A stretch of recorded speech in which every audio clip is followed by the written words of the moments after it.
Good morning students. आज का हमारा टॉपिक है properties of matter. I already explain slide number 1, so this is slide number 2 and इंशाल्लाह our chapter will complete today. सो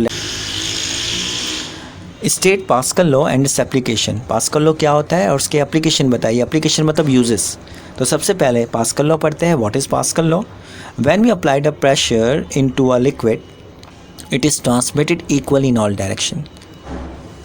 जैसे कि मैंने बहुत आसान लैंग्वेज में लिखा है, आप इसको खुद पढ़ेंगे तो आपको क्लियर हो जाएगा कि जब हम किसी भी पानी पर प्रेशर अप्लाई करते हैं तो उसका असर, वो प्रेशर का असर ट्रांसफ़र हो जाता है, ट्रांसमिटेड हो जाता है बराबरी से, इक्वली से हर डायरेक्शन में।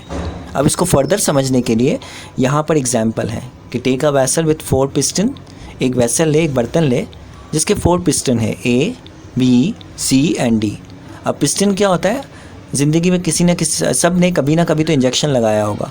तो डॉक्टर जब आपको इंजेक्शन लगाते हैं और सिरिंज को जहाँ से आपका ब्लड निकालते हैं तो एक सिरिंज के साथ कुछ लगा हुआ होता है, it seem like a piston, बल्कि वो पिस्टन होता है, ठीक है। तो पिस्टन के को ग्रैब करके आपका डॉक्टर ब्लड निकालते हैं या आपको इंजेक्ट करते हैं इंजेक्शन, तो जिसके थ्रू इंजेक्ट करते हैं ना वो पिस्टन कहलाता है। तो अब आप यहाँ पर देख रहे हैं कि यहाँ पर वेसल है जिसमें 4 पिस्टन लगे हुए, A, B, C, D, और ये वेसल जो है उसमें पानी भर दिया है। तो अगर मैं वेसल A पे फोर्स अप्लाई करूँगा, जैसे कि मैंने डायग्राम में लिखा है, नीचे आप देखिएगा फोर्स अप्लाइड A, तो क्या होगा? उसका असर मुझे C पे भी देखने मिलेगा, D पे भी और B पे भी। तो अगर मैं फोर्स अप्लाई करूँगा so I will find the pressure transmitted equally in C, D and B। तो ये बताता है कि पास्कल लॉ बिल्कुल सही बता रहा था, पास्कल ने बिल्कुल सही बताया था, इसलिए लॉ बना कि अगर मैं लिक्विड पे प्रेशर अप्लाई करूँगा तो इसका मुझे असर नज़र आएगा या लिक्विड का प्रेशर ट्रांसमिटेड हो जाएगा इक्वली इन ऑल डायरेक्शन। यानी कि इक्वली मतलब ये कि जैसा एक साथ पुश हुए, C भी एक साथ पुश हुआ, D भी एक साथ पुश हुआ, जैसे कि आप एरो देख रहे हो, ब्लू एरो, और D के साथ भी ब्लू एरो है, C के साथ भी ब्लू एरो है, B के साथ भी ब्लू एरो है।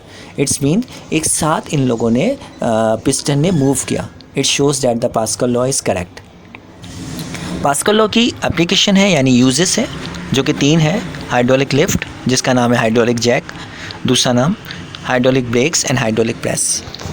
तो हम सबसे पहले हाइड्रोलिक लिफ्ट पढ़ेंगे। If someone asks of you about the definition of hydraulic lift, so you can write कि hydraulic lift works on the principle of Pascal law। सही है, तो पास्कल लॉ के मुताबिक या उसके प्रिंसिपल के मुताबिक काम करता है। अब इसकी कंस्ट्रक्शन और वर्किंग एक ही है। मैंने सिर्फ कंस्ट्रक्शन की हेडिंग डाली है, बट इट्स ऑल्सो वर्किंग। आप कंस्ट्रक्शन एंड वर्किंग दोनों हेडिंग डाल के लिख सकते हो। तो उसको समझने से पहले ये डायग्राम मैं आपको बताता हूँ जो आपको कॉपी में ड्रॉ करनी है। आप यहाँ डायग्राम देख रहे हो जिसमें आपको 2 सिलेंडर नज़र आ रहे हैं, जिसको मैं ड्रॉ करके बताता हूँ।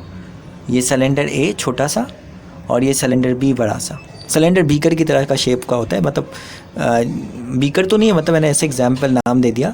तो आपको 2 सिलेंडर नज़र आ रहे हैं। सिलेंडर A छोटा है, स्मॉल है, सिलेंडर B बड़ा है, और उसके साथ 2 पिस्टन लगे हुए। सिलेंडर A के साथ छोटा पिस्टन लगा है क्योंकि सिलेंडर A छोटा है, सिलेंडर B के साथ बड़ा पिस्टन लगा है क्योंकि सिलेंडर B बड़ा है।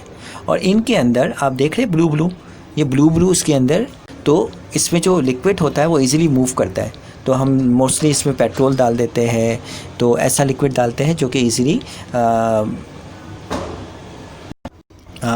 मूव हो जाए। इनकम्प्रेसिबल लिक्विड पेट्रोल हो गया, ठीक है। अच्छा, तो अब क्या करेंगे? जब हम फोर्स अप्लाई करेंगे पिस्टन A पर डाउनवर्ड, ये पिस्टन A है ना, अगर मैं इसको पकड़ता हूँ और उस पर फोर्स अप्लाई करता हूँ डाउनवर्ड, तो उसका असर क्या होगा? पिस्टन A नीचे जाएगा, इस लिक्विड में प्रेशर अप्लाई करने से ट्रांसमिट हो जाएगा इक्वली, और जिसका असर मुझे कहाँ, एक्शन का रिएक्शन कहाँ देखने मिलेगा? पिस्टन B पे। पिस्टन B अपवर्ड मूव करेगा। पिस्टन A पे मैं डाउनवर्ड फोर्स लगाऊंगा, पिस्टन B अपवर्ड मूव करेगा। और आप पिस्टन B पे देख रहे हैं कि एक बड़ी सी गाड़ी लगी है, तो इसकी मदद से गाड़ी ऊपर चली जाएगी, ठीक है। तो ये बड़ी बड़ी चीज़ों को लिफ्ट करने के लिए, उठाने के लिए काम आता है। तो पिस्टन A पे मैंने फोर्स लगाई तो इसका असर मुझे कहाँ देखने मिला? पिस्टन B पे। पिस्टन A पे मैंने डाउनवर्ड फोर्स लगाई और पिस्टन B पे क्या हुआ? अपवर्ड फोर्स अप्लाई हुई। तो इसकी मदद से हैवी जो व्हीकल्स वगैरह होते हैं वो इजीली लिफ्ट आउट हो जाते हैं, लिफ्ट हो जाते हैं, उठाए जाते हैं, ठीक है।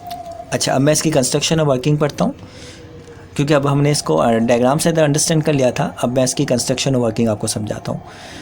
It consist of 2 cylinder A and B।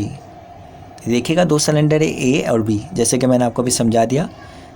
Which contain incompressible liquid. इसमें ब्लू ब्लू देख रहे हो, इनकम्प्रेसिबल लिक्विड होता है, जो भी मैंने समझाया आपको।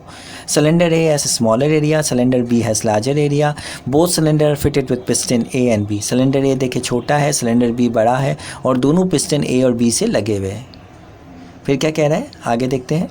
Both cylinder are fitted with piston A. अच्छा, if you applied force on cylinder A downward, जैसे कि मैंने अभी आपको बताया था, तो सिलेंडर बी मूव्स अपवर्ड।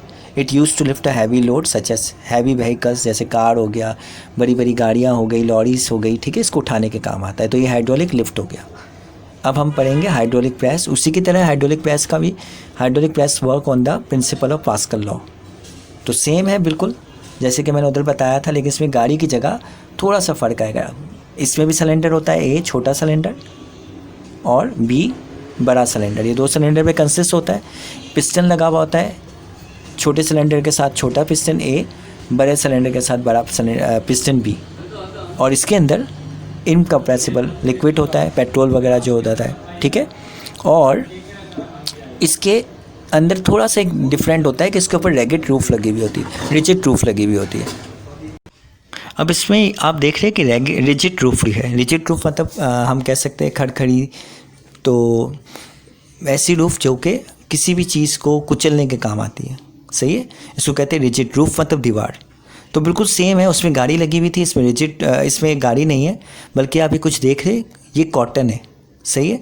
अब क्या करेंगे, हम फोर्स अप्लाई करेंगे डाउनवर्ड पिस्टन ए पे, तो इसका असर कहाँ देखने मिलेगा, प्रेशर ट्रांसफर हो जाएगा इक्वली और पिस्टन बी ऊपर चला जाएगा। जब पिस्टन बी ऊपर जाएगा तो रिजिड रूफ में जो कॉटन मैंने इधर रखा है पिस्टन बी के ऊपर, वो रिजिड रूफ में आके कुचल जाएगा।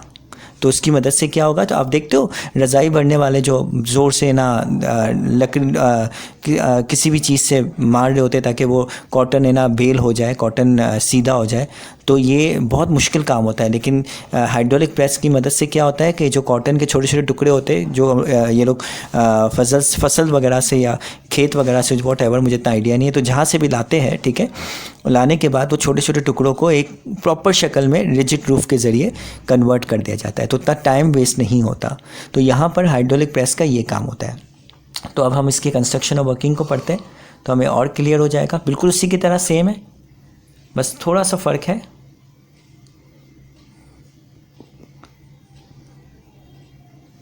जी, तो यहाँ पर देखिएगा, it consist of two cylinder A and B which contain incompressible liquid, उसी की तरह जो पहले पढ़ा था। Cylinder A has a small area, cylinder B has larger area, both cylinder are fitted with piston A and B, the piston B is provided with rigid roof. अब यहाँ पर ओवर इट, यहाँ पर खाली इतना बताना है कि पिस्टन बी के ऊपर रिजिड रूफ होती है, रिगिड रूफ होती है, नोकीली रूफ होती है, छत होती है। ओवर इट मतलब इसके ऊपर, जबकि इससे पहले कुछ भी नहीं थी, छत नहीं थी, सही है। अब क्या होगा, the piston B is provided by, हाँ, if you applied a force on cylinder A downward, cylinder B move upward. तो आपने देखा, जैसे मैंने पीछे बताया था कि सिलेंडर ए पे फोर्स लगाएंगे पिस्टन के ज़रिए तो सिलेंडर बी मूव होगा अपवर्ड। तो अगर हम फोर्स अप्लाई करेंगे पिस्टन ए पर तो पिस्टन बी मूव होगा अपवर्ड।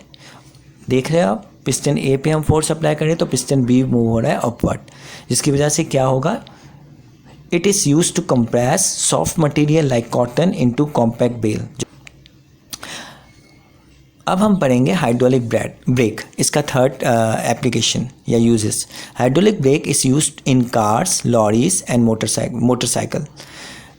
आपने ब्रेक का नाम सुना होगा कि जब गाड़ी का एक्सीडेंट होता है तो हम ब्रेक लगा देते हैं, इससे एक्सीडेंट नहीं होता।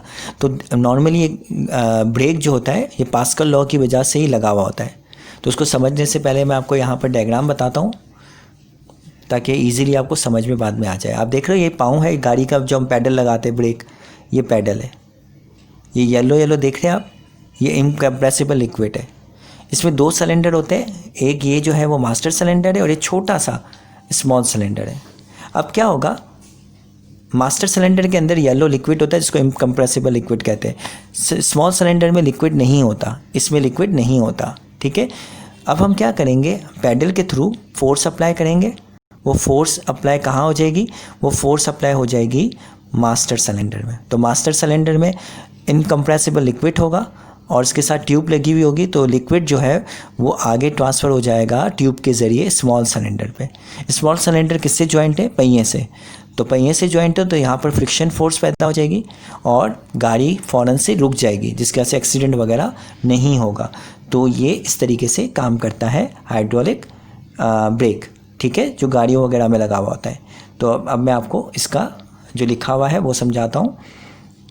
इन a hydraulic brake system liquid is use is known as brake fluid. Hydraulic brake में लिक्विड जो यूज़ होता है, अभी इसको इनकम्प्रेसिबल लिक्विड मैंने कहा है, लेकिन इसको प्रॉपर नाम देते हैं ब्रेक फ्लूइड का। ब्रेक फ्लूइड मतलब ब्रेक का पानी, फ्लूइड मतलब वाटर, ठीक है। When the brake pedal is press, जैसे कि मैंने आपको बताया कि ब्रेक का पैडल, यहाँ पे पैड नज़र आ रहा है, ब्रेक पैडल लिखा हुआ है, जब उसको प्रेस करेंगे तो फिर क्या होगा, by foot a master cylinder which contain brake fluid move forward. Master cylinder जिसमें ब्रेक फ्लूइड होता है वो फॉरवर्ड मूव करेगा, यानी फ्लूइड जो ब्रेक का फ्लूइड होगा, यानी ब्रेक का जो लिक्विड होगा वो मूव करेगा forward. So the pressure transmitted through the tube into small cylinder. आप देख रहे हैं यहाँ पे ट्यूब के ज़रिए स्मॉल सिलेंडर पे जाएगा। Then a friction force is produce and stop the car, ठीक है। तो इस तरह से हाइड्रोलिक ब्रेक काम करता है। इसका भी डायग्राम बनाएगा, लाजमी है, क्योंकि पेपर में सिर्फ डायग्राम भी आ सकती है। अब ये लास्ट क्वेश्चन है जो मैं पहले पढ़ा चुका हूँ, explain Hooke's law applied by helical spring. Hooke's law क्या होता है? तो हुक्स लॉ कहते हैं टेंशन इज प्रोपोर्शनल या directly proportional to the extension. तो आपको पता है कि टेंशन का मतलब ही फोर्स होता है, तो टेंशन का मतलब F है, एक्सटेंशन का मतलब X है। तो डायरेक्टली प्रोपोर्शन में बता चुका हूँ कि F directly proportion to X, जैसे कि ये, ठीक है। अब यहाँ पर मैंने बताया प्रोपोर्शन का मतलब क्या होता है, माइनस के, तो यहाँ पर आ जाएगा प्रोपोर्शन की जगह माइनस के, तो F is equals to minus k x. अब बताया कि K क्या होता है, K कांस्टेंट होता है। It is also called spring constant और इसका यूनिट कहलाता है न्यूटन पर मीटर। और अबव इक्वेशन में आप देख रहे हो नेगेटिव का साइन है। नेगेटिव का साइन बताता है कि टेंशन और एक्सटेंशन एक दूसरे के अपोजिट होते हैं। कैसे? स्प्रिंग के साथ किसी चीज़ को लटका दे तो ये टेंशन होगा। टेंशन हमेशा खिंचाव होता है, इसको उर्दू में खिंचाव कहते हैं। तो जब स्प्रिंग को लगाओगे ना किसी वजनदार चीज़ में, तो क्या होगा, स्प्रिंग ढीली पड़ जाएगी। तो क्या हुआ, इसका अपोजिट रिएक्शन हुआ। अब क्यों ढीली पड़ी? स्प्रिंग उस चीज़ को, लटकी हुई चीज़ को पकड़ रही थी। तो स्प्रिंग क्या कर रही थी कि वो जो वज़न था उसको ऊपर की तरफ धकेल रही थी, लेकिन अगर वो नाकाम हो गई तो वो खुल जाएगी। तो हमेशा स्प्रिंग और एक्सटेंशन में क्या होगा, आप एक स्प्रिंग ने उसमें वज़न बांधे तो स्प्रिंग जो है वो उसको ऊपर की तरफ खींचने की कोशिश करेगी, इसका काम होगा उसको बचाए, लेकिन वज़न का काम होगा वो नीचे जाए। तो दोनों अपोजिट में होते हैं, इसीलिए यहाँ पर नेगेटिव का साइन यूज़ होता है। तो F is equals to minus k x हमारा ड्राइव हो गया। इसको हम ये भी कह सकते हैं कि Hooke law applied by the helical spring. तो ये हमारा चैप्टर कंप्लीट हो गया। नया चैप्टर शुरू कर लेंगे इंशाल्लाह। इसको 2 बार प्लीज़ सुनिएगा, कोई भी क्वेरी हो तो मुझे बता दीजिएगा। थैंक यू, अल्लाह हाफ़िज़।